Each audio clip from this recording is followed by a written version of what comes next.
I think everyone has a person like that you look back and it's like that was a crucial pivotal moment that kind of Definitely. steered me in one direction, and you finished out. So then what was the next 4 months like in Japan when you started taking some of that? I guess you were starting to perform a little bit more or impersonate people in front of other people, like an audience more. Right. And you kind of took that on stage now as a actual performer or a dancer. Right. What was that like? No, that's pretty cool because now you're in a foreign country, and then you're impersonating different cultures. Ohayou gozaimasu. And you're doing stuff you don't even realize Yeah. that you're doing, but these things are kind of going into your memory bank, for as far as you're gaining material, if you will. Yes. And all the different people on the trip in a group and stuff, how they act, and maybe one person you a friend with, and so you like the way their dialect or their accent is, and so you start to mimic. But that's really where it starts to grow. Got it. And as an individual, the more you do something, the more comfortable you become. So the dancing part was kind of like second nature. Didn't really have to think much about it. That skill set was fairly simple for me. Never really played music, so as far as the music side, that wasn't of anything of interest. But I was always interested in the culture, how it came to be, why we're doing this dance, and so forth. So I ended up going on a couple of trips, contracts to Japan. The same company or same show. Okay. And how long did you do that for? Dancing, I ended up dancing for at least 10, 12 years or so. But not with the same company. No. Oh, yeah. Different shows around town and stuff, and then fell in love. That's where I met my wife. That's where had the kids from there. Met her through dancing and stuff. And that's where I got the boys, and which I've met now I officially think all four of your boys. You've met them all, right? Yeah. That's crazy. But, the whole family is coming in. Yeah. But okay, so then the 10 to 12 years you danced and everything. So what?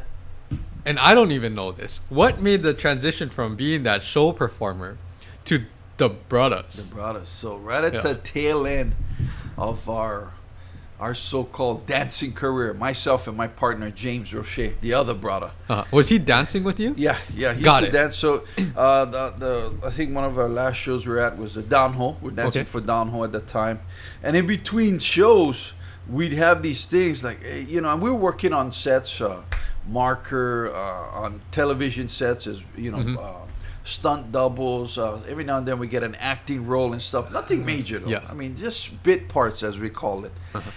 And so we had been doing that for quite a few years, but James and I was always doing stuff behind stage. Okay. And so we would set up these little gimmicks. Looking back on it, wow, we could have easily been arrested. This one bit, he comes chasing me in front of the people standing in line waiting to come into the Downho show. Okay. And I'm running like I'm a thief, right? Okay. And then he's chasing, and he's like, stop. Yeah, in the name of the law, stop. And then I trip, I fall, and this bag of powder is open, and I throw the bag, and it's powder like all over the place. Okay. Yeah, all you see is powder. But if you smell it, it's baby powder. Okay. But people don't know that. That's watching from afar. Yeah. And then he'd arrest me, put the handcuffs on. Yeah. He said, there's nothing to see here, ladies and gentlemen, nothing to see. And then, he talks into his shirt. A suspect is apprehended. We're going to bring him in now. And then, we walk off, and then we go back behind stage. And then, like half an hour later, they see us on stage.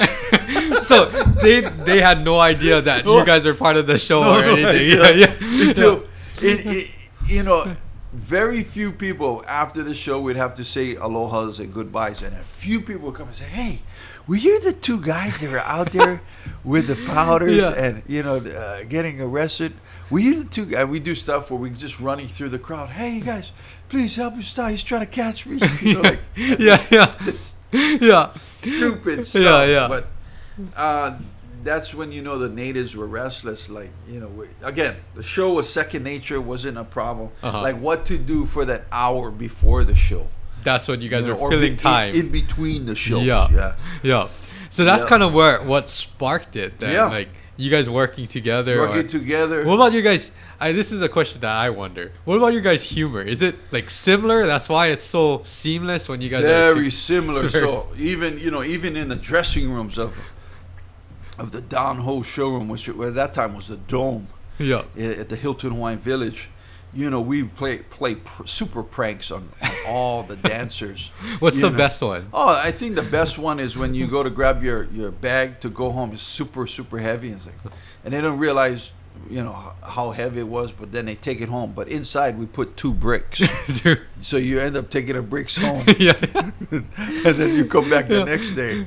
And you're like, yo, who put the bricks in my bag? One was where you light the door handle with the lighter. Oh no! And then you go to grab it. And and then you burn your hand. Oh no! One was a lot of people like to get those fruit cocktails from ABC store. It's a kind of snack, right? Oh, gotta watch what I eat today, and then put the fruit cocktail. And one of the guys would put baby oil inside it. Oh, so it wasn't syrup; it was a baby oil. And then watch him take the first bite. And, mind you, there's 6 of us in there, and then the guy goes to take a bite, and he's eating it. It's like just to see the face. Like, I think just that was crazy enough. But no, super pranks, like just crazy stuff. Yeah. So I mean, that was fun. We don't recommend doing any of that at home. You're sharing ideas now. Do not do this kind of stuff. Ipu, the hollowed out gourd that we use as an implement on the show, we put like toilet paper in it. So when you hit it, the toilet paper starts coming out. And it's all over the stage. Like, oh man, in the actual show. Oh my God. Yeah.